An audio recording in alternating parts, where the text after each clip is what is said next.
Oh, perfect. Okay. Yep. All right, I got it. All right, so I'm going to record this. In any case, what I was going to ask is, before we jump in, if you were to rate yourself on a scale of 1 to 10, 10 being a world expert of mycology and 1 being you've never seen a mushroom before in your life, where would you place yourself on that scale? Okay, so I've seen a mushroom in my life. I've had few in my life. I would say 2 or 3 the least. I mean, All right. understanding or just reading a bit here and there. Yeah. And certain flows. That's it. That's about it. Perfect. Okay. All right. Well, very good. So, before we jump in, I'll give you kind of the overarching. I think I sent you an email with this sort of a the kind of outline to this slide deck. But essentially, I broke this into kind of 3 main sections. So the first being, let's go over some basic biology, right? Some of these big biological questions: what's a mushroom? What's a fungus? Right? What's mycelium? What are these things we're working with? And then we'll kind of talk about that a bit through the lens of Ecovative, right? So what are the things that we really care about? What are the aspects of this biology that really allow us to do what we do?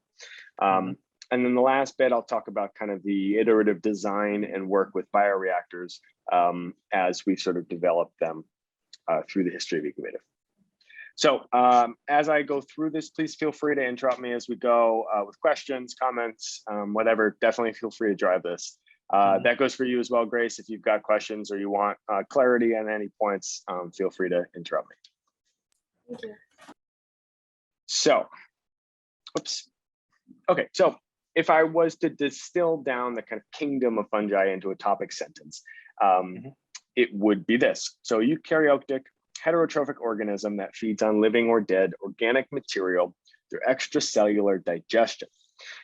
So this sentence is a bit of a mouthful, a lot going on here, but we'll kind of walk through it step by step and really just pull out the main kind of most important aspects of this. So eukaryotic just means complex cell, essentially, right? Fungi are more closely related to animals than they are to plants or bacteria for that matter. So they're complicated organisms. So heterotrophic, meaning that fungi have to consume their own food. So again, like animals have to consume their own food, there's no photosynthesis. Extracellular digestion. This is an interesting aspect, and this is really one of the kind of key pillars that allow us to do what we do. And I'll talk a bit more about this in slides to come, but this is the very simply the process of breaking down a food source outside of the cellular body and then absorbing that digested nutrients.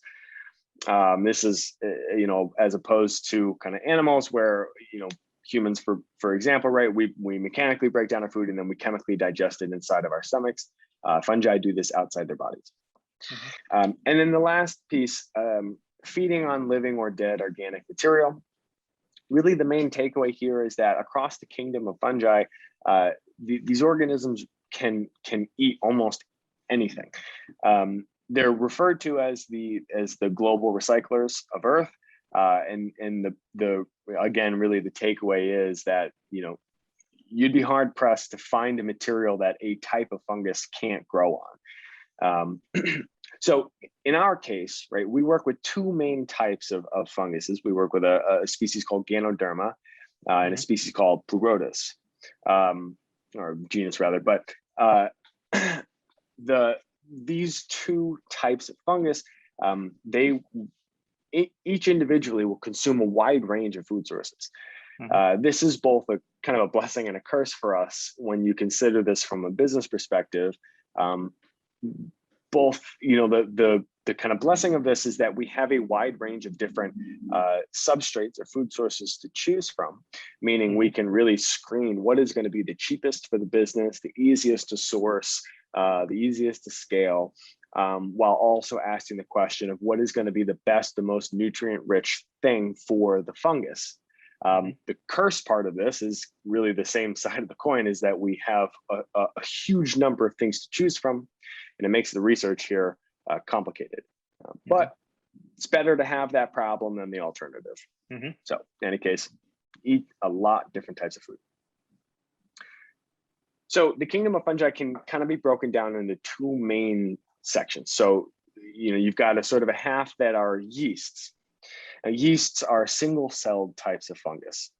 So you can see here on the left, I've got a micro image, and you can see these individual kind of ball pellets. Now, these are all individual cells, and a yeast is a fungal organism all comprised into one single cell. And so you can see how this over on the right, you can see a macro morphology or a macro shape of these organisms. And it's that kind of beaded morphology. If you ever worked with baker's yeast, this I'm sure looks very familiar.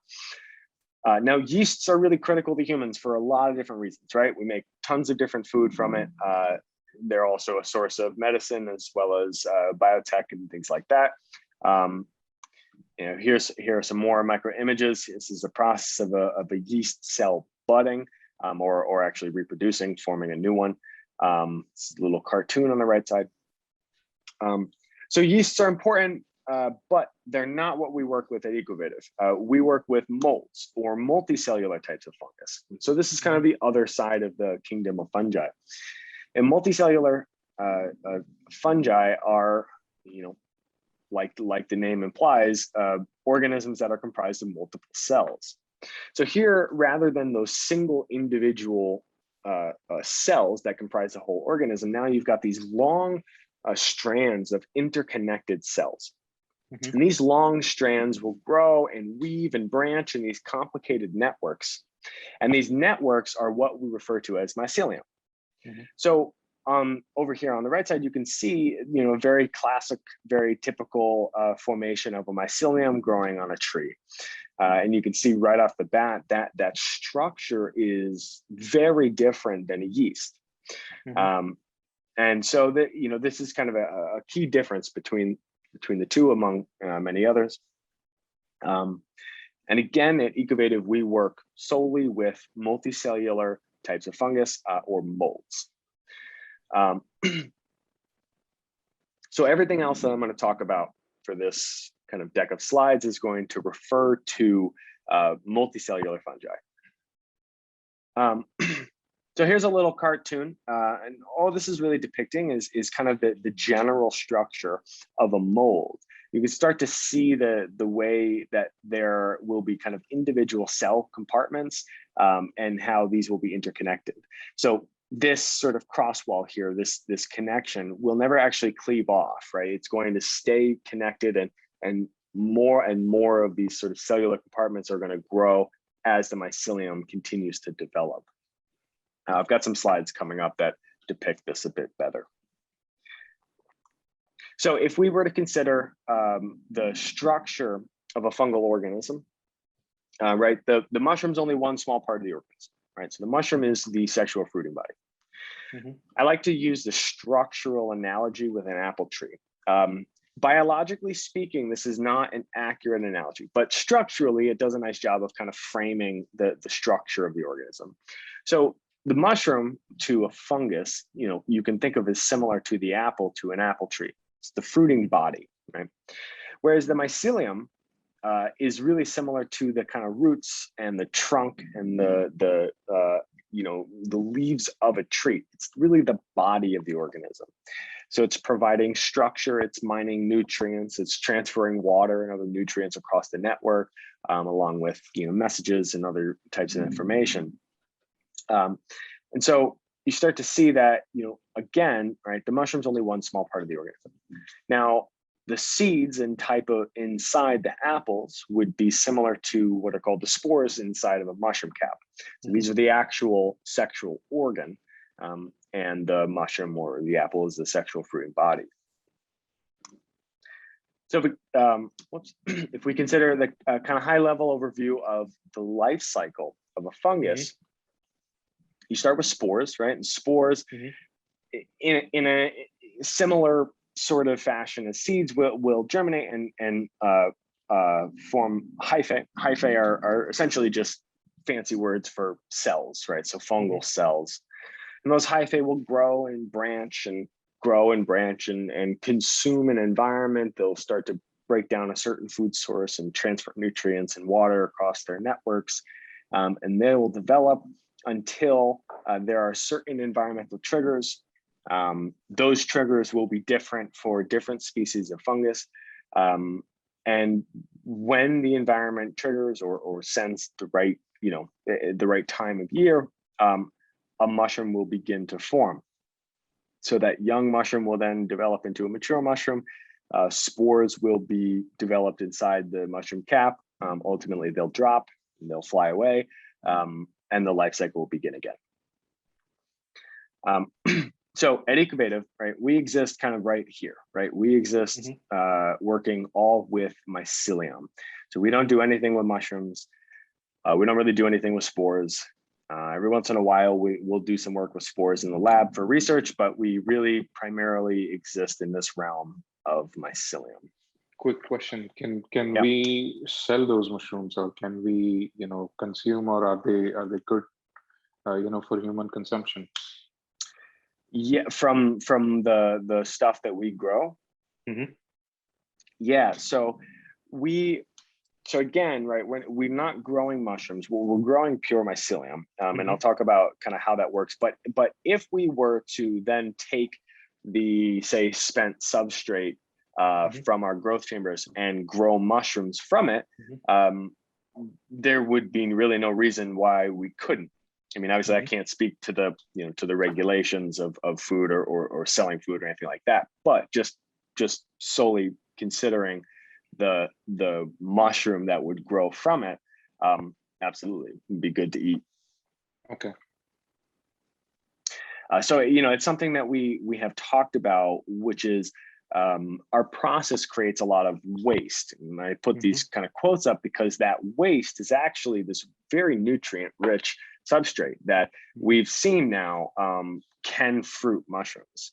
So there's certainly a potential kind of waste stream usage to take that spent substrate and actually go forth and fruit mushrooms. What you do with those mushrooms, is up to whoever fruits them, but it's certainly not waste in the sense of the fact that it's useless. So, in any case, can that substrate be used, again, a soil to, grow mycelium, or potentially.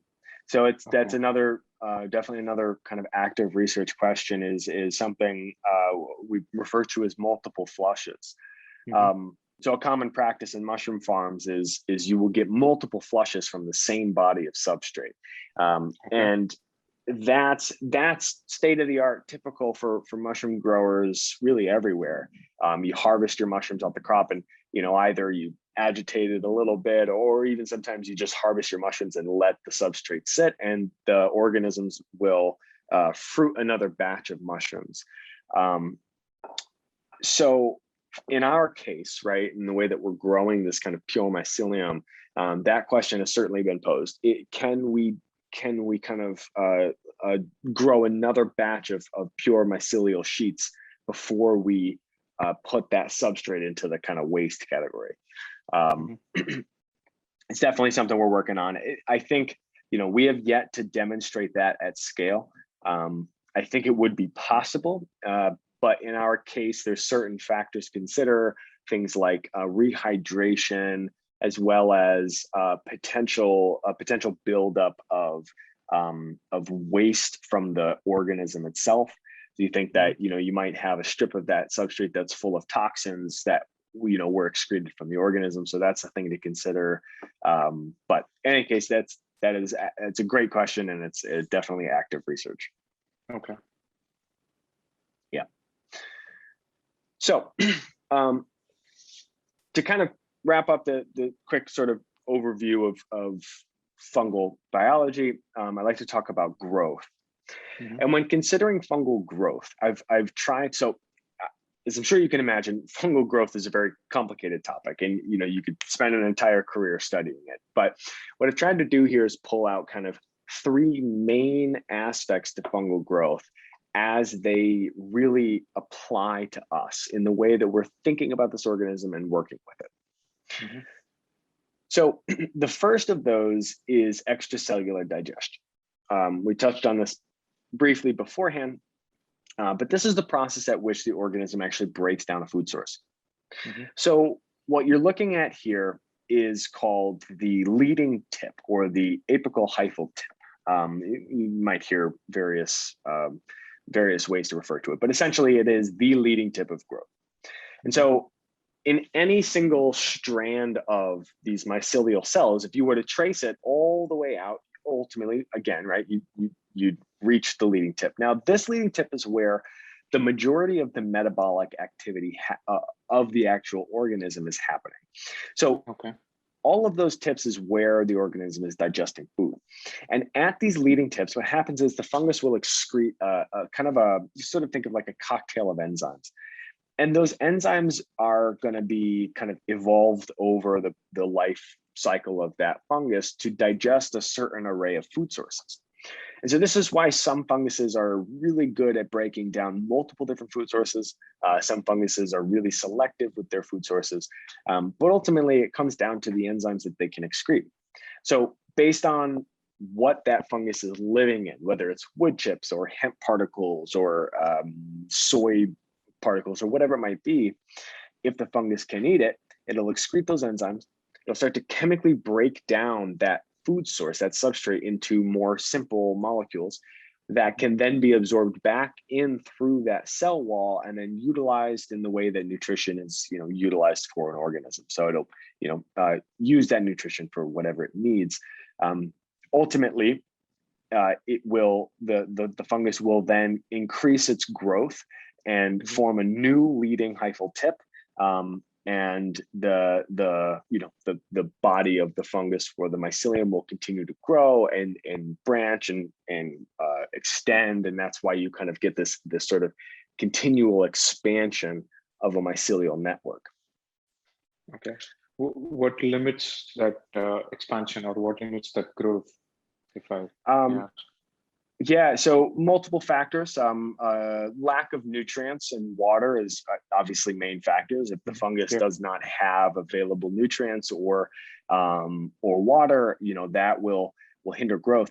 But it's not super cut and dry. So funguses are phenomenal at survival, and so a lot of times you will see.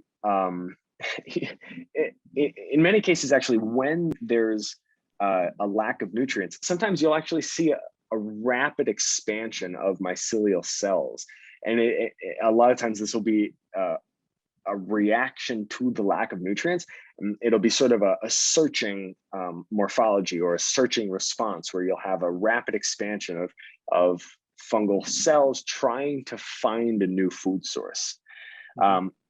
Because the body of a mycelium is all interconnected and the organism has this ability to translocate water and nutrients, it can sort of utilize some of that energy, some of those nutrients, to push out certain lines of cells as foraging cells or searching cells. And again, right, those cell lines sometimes will push through a section of low nutrient or low water sources to trying to get to a place that has more nutrients, to then continue its mycelial growth and be able to transfer those nutrients and water sources back into the main body.